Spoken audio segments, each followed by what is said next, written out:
हाय, good morning मित्रों। आप सभी का स्वागत है। तो आज हम लोग डीएलएड फर्स्ट सेमेस्टर के संस्कृत का एक बहुत ही इम्पोर्टेंट चैप्टर है जिसका नाम है लिंग। जिसका नाम क्या है? लिंग। तो आज हम लोग अपने चैप्टर का नाम लिंग है जिसको हम लोग पढ़ेंगे। यह बहुत ही इम्पोर्टेंट चैप्टर है। आई होप कि हर बार पेपर में इस चैप्टर से बहुविकल्पी या फिर अति लघुत्तरी प्रश्न में से, कभी कभी तो लघुत्तरी प्रश्न में से भी एक या एक से अधिक क्वेश्चन जरूर से जरूर आते हैं। तो आई होप एक छोटा सा क्लास होगा, आप सभी को पसंद आएगा। तो मित्रों, अगर आप सभी को पसंद आता है तो वीडियो को लाइक कर लेना और प्लीज चैनल को सब्सक्राइब कर देना, क्योंकि चैनल सब्सक्राइब करने में या वीडियो लाइक करने में आपको कुछ जाता नहीं है, बल्कि हमें एक मोटिवेशन मिलती है जिससे हमें आगे की वीडियो बनाने के लिए कार्यरत रहना पड़ता है। तो चलिए मित्रों, चलते हैं अपने क्लास की तरफ। लिंग, सबसे पहली बात क्या है? लिंग क्या होता है? जो हमारा लिंग होता है वो क्या होता है? इंग्लिश में जिसको हम लोग जेंडर कहते हैं, इंग्लिश में क्या कहते हैं? जेंडर। पर हम लोग इंग्लिश पढ़ नहीं रहे हैं, हम लोग पढ़ रहे हैं संस्कृत। तो क्या कहता है? संज्ञा के जिस रूप से किसी व्यक्ति, वस्तु या स्थान के स्त्री या पुरुषवाचक होने का बोध होता है उसे लिंग कहते हैं। क्या कहना चाहते हैं? कि कोई एक संज्ञा होती है। आपको पता है संज्ञा किसे कहते हैं? संज्ञा भी पढ़ा दिया जाएगा। संज्ञा उसे कहते हैं किसी व्यक्ति, वस्तु, स्थान आदि चीजों को संज्ञा कहते हैं। लेकिन ये क्या कहता है कि किसी जो संज्ञा होती है वो किसी व्यक्ति, वस्तु, स्थान के स्त्री या पुरुषवाचक होने का बोध होता है तो उसे हम लोग क्या कहते हैं? उसे हम लोग लिंग कहते हैं। क्या कहते हैं? लिंग कहते हैं। लिंग का शाब्दिक अर्थ निशान या चिन्ह होता है। क्या होता है? लिंग का शाब्दिक अर्थ निशान या चिन्ह होता है। अतः वे चिन्ह जिससे किसी शब्द का पुरुषवाचक या स्त्रीवाचक अथवा नपुंसकवाचक होना सिद्ध होता है लिंग कहलाते हैं। बहुत ही इंपॉर्टेंट बात है, इस बात को याद करके रखना आप सभी लोग। इतना इंपॉर्टेंट बात है कि जो लिंग का शाब्दिक अर्थ होता है उसका शाब्दिक अर्थ निशान होता है या चिन्ह होता है। अतः वे चिन्ह जिससे किसी शब्द का पुरुषवाचक, स्त्रीवाचक अथवा नपुंसकवाचक होना सिद्ध होता है लिंग कहलाते हैं। उदाहरण में जैसे देखा जाए, उदाहरण में हम लोग देख लेते हैं तो लड़का हो जाएगा, राजा हो जाएगा, गाधी, पुस्तक आदि, ये सब क्या है? लिंग ही तो है। अब हम लोग मतलब इनसे, लड़का से जैसे हमें हमें क्या पता चलता है? आप देखेंगे तो लड़का से हमें ये पता चलता है कि जैसे ये कौन सा लिंग हो जाता है? जो लड़के से हमें पता चलेगा ये कौन सा लिंग हो जाएगा? एक प्रकार से कहते हैं ना पुरुषवाचक लिंग। अब अगर यही लड़की होती तो स्त्रीवाचक हो जाता। अब नपुंसकवाचक क्या होगा? हम लोग अपने इसी चैप्टर के अभी नीचे की स्लाइड में पढ़ते हैं। क्या है? लिंग के प्रकार। लिंग कितने प्रकार के होते हैं? ये बात बहुत ही इंपॉर्टेंट है। इस बात को आपको जानना जरूरी है कि लिंग कितने प्रकार के होते हैं। हिंदी में मुख्यतः दो लिंग होते हैं। हिंदी में कितने लिंग होते हैं? दो लिंग। या तो स्त्रीलिंग होगा या तो पुल्लिंग होगा ना, का प्रयोग किया जाता है। जबकि संस्कृत में तीन लिंग होते हैं, पुल्लिंग, स्त्रीलिंग, नपुंसक लिंग। ध्यान में इस बात को बहुत ही इंपॉर्टेंट में आप लोग याद करके रखिएगा कि हिंदी में लिंग कितने प्रकार के होते हैं? दो प्रकार के, स्त्रीलिंग और क्या?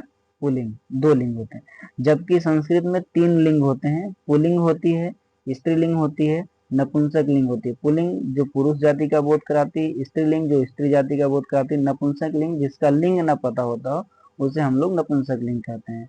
अब क्या होता है कि पुल्लिंग के बारे में हम लोग ध्यान से पढ़ लेते थोड़ा सा। पुल्लिंग क्या कहता है? जिस शब्द से नर यानी कि पुरुष जाति का बोध होता है उसे पुल्लिंग कहते हैं। जिस शब्द से नर या पुरुष जाति का बोध होता है उसे हम लोग क्या कहते हैं?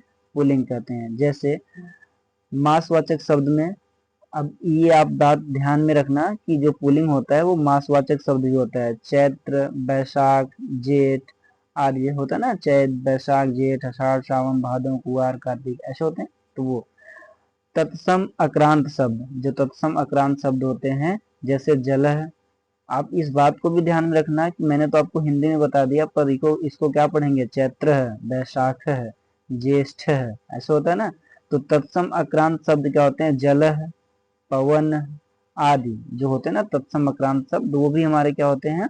वो भी हमारे पुल्लिंग होते हैं। एंड नेक्स्ट क्या है इसी में?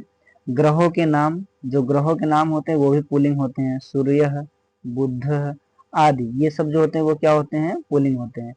अन से समाप्त होने वाले शब्द, जितने भी अन से समाप्त होंगे वो सारे के सारे शब्द हमारे क्या होते हैं, पुल्लिंग होते हैं। जैसे राजन, मात्रन, ये सब के सब हमारे क्या है, पुल्लिंग है। पर्यायवाची शब्द गिरिह, शैल आदि, ये सब ऐसे इतने सारे शब्द अगर आते हैं तो इन शब्दों को हम लोग क्या कहते हैं, पुल्लिंग कहते हैं। इसलिए कहते हैं आप जितना ही मतलब आपको लग रहा है कि बहुत ही हल्के में ये चैप्टर है, उतना हल्के में ये चैप्टर है नहीं। जैसे आपसे पूछ सकता है एमसीक्यू में ही पूछ सकता है कि ये कौन सा मतलब ऐसा महीने का नाम है जो पुल्लिंग है, तो अगर आपको पता है तो आप बता सकते हो। तो नेक्स्ट स्लाइड पे हम लोग अपने चलते हैं। स्त्रीलिंग क्या है हमारा, स्त्रीलिंग किसे कहते हैं? तो स्त्रीलिंग जो होता है जिन शब्दों से मादा जिन शब्दों से मादा या स्त्री जाति का बोध होता है उन्हें हम लोग क्या कहते हैं, स्त्रीलिंग कहते हैं। जिन शब्दों से मादा या स्त्रीलिंग का बोध होता है उन्हें हम लोग क्या कहते हैं, स्त्रीलिंग कहते हैं। जैसे अब बात आती है इकारांत शब्द। इकारांत शब्द का मतलब क्या होता है, जिसमें ई की मात्रा लगी होती है उसे हम इकारांत कहते हैं। उकारांत शब्द जिसमें ऊ की मात्रा लगी होती है। रिकारांत जिसमें री की मात्राएं लगी होती है। ध्यान में रहना चाहिए। लेकिन हम लोग बात कर रहे हैं इकारांत शब्द की। कौन सी बात, इकारांत शब्द की। देवी, नारी, अगर किसी भी शब्द के लास्ट में इकारांत शब्द लगा हुआ है तो वो हमारा क्या हो जाएगा, स्त्रीलिंग हो जाएगा। तिथिवाचक शब्द जैसे प्रतिपदा, द्वितीया, तृतीया, ऐसे होते हैं ना, तो ये भी शब्द हमारे क्या होते हैं, स्त्रीलिंग होते हैं। नदियों के नाम भी हमारे क्या होते हैं, स्त्रीलिंग होती है। गंगा, यमुना, जो होते हैं ना, जितने भी नदियों के नाम होते हैं वो हमारे क्या होते हैं, स्त्रीलिंग होती है। भाषा के नाम जो होते हैं वो भी हमारे क्या होते हैं, स्त्रीलिंग। हिंदी, अंग्रेजी, ये जितने भी होते हैं, वैसे आप सही देखो तो इसमें भी इकारांत लगा हुआ है, लेकिन जो भाषाओं के नाम होते हैं वो हमारे क्या होते हैं, स्त्रीलिंग होती है।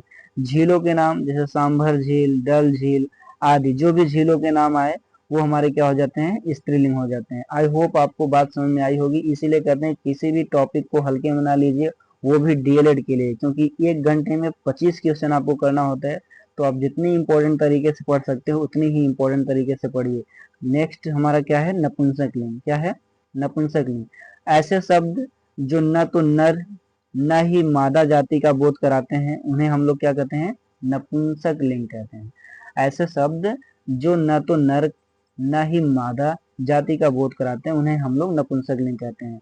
उदाहरण में क्रिया विशेषण शब्द जैसे जो होता है शीघ्रतम, मधुरम आदि, जो क्रिया विशेषण होते हैं, यानी कि जो क्रिया की विशेषता बताती है, ऐसे जो शब्द होते हैं वो हमारे क्या होते हैं, नपुंसकलिंग होते हैं। शीघ्रतम, मधुरम आदि। अव्ययी भाव समास शब्द जो होते हैं, प्रतिदिनम, यथाशक्ति, ये हमारे क्या हो गए, नपुंसकलिंग। भाववाच्य प्रत्यांत शब्द जिसमें भाव हो, जीवितम, हसितम, ये हमारे क्या हो जाएंगे, नपुंसकलिंग। समाहार दंड समास शब्द, परिपादम, हस्त स्वयं।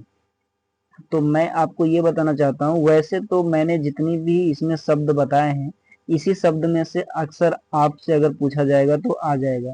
तो आप बड़े ही सावधानी पूर्वक, बड़े ही महत्वपूर्णता दे करके इस चैप्टर को पढ़ना। अगर आपको ये चैनल लगता है कि हाँ मुझे कुछ अच्छी चीजें दे रहा है डीएलएड को लेकर के, तो प्लीज आप इस चैनल को सब्सक्राइब। तो लिंग का चैप्टर हम लोग का समाप्त हुआ। इतना ही लिंग का छोटा सा चैप्टर है। आप इस चैप्टर को अच्छे से पढ़ लीजिएगा, एक बार नहीं 2 बार देख लीजिएगा। आई होप आपको ये चैप्टर समझ में आया होगा, क्योंकि कुछ टीचर होंगे आपको लिंग का पढ़ाने के लिए घंटे भर का वीडियो बना देंगे, पर पढ़ाया इतना ही जाएगा, इससे ज्यादा इससे बाहर कहीं से नहीं आएगा। तो प्लीज अगर आपको पसंद आता है तो आप वीडियो को लाइक करिए और चैनल को सब्सक्राइब करिए। धन्यवाद। जय हिंद, जय भारत। आपका दिन शुभ हो।